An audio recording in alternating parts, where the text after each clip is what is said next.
ജമാഅത്ത് council എന്ന് പറയുന്ന ഒരു പ്രസ്ഥാനത്തിൻ്റെ മഹിമ വിളിച്ചോതുന്ന ഒരു പ്രോഗ്രാമാണ്, ഒരു പരിപാടിയിലാണ്. ഇന്ന് നമ്മുടെ രാജ്യത്ത്, നമ്മുടെ ഈ കൊച്ചു കേരളത്തിൽ വിവിധ സംഘടനകൾ നിലകൊള്ളുകയാണ്.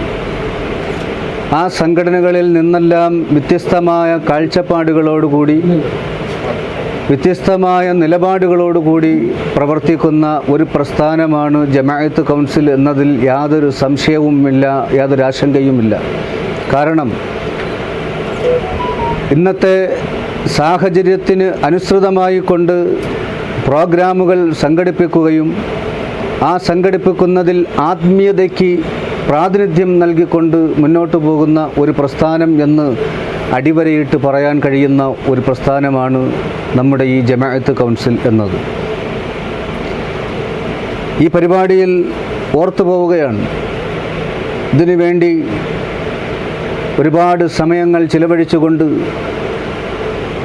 ദീനി ക്ലാസുകൾ പകർന്നു നൽകിയ ഉസ്താദുമാരെ.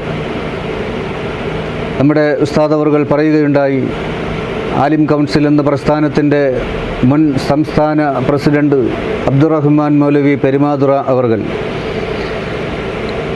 അതുപോലെ ഡോക്ടർ സദഖത്തുള്ള ഉസ്താദ് അവർകൾ, അതുപോലെ വിദേശത്ത് നിന്ന് നിൽക്കുന്ന അബ്ദുൽ ഖാദർ നിസാമി ഉസ്താദ് അവർകൾ, 11ഓളം ആലിമീങ്ങളുടെ അറിവിൻ്റെ നിറസാന്നിധ്യമാണ് ഈ ആലിം കൗൺസിൽ എന്നത് നമുക്ക് പറയാതിരിക്കാൻ നിർവാഹമില്ല.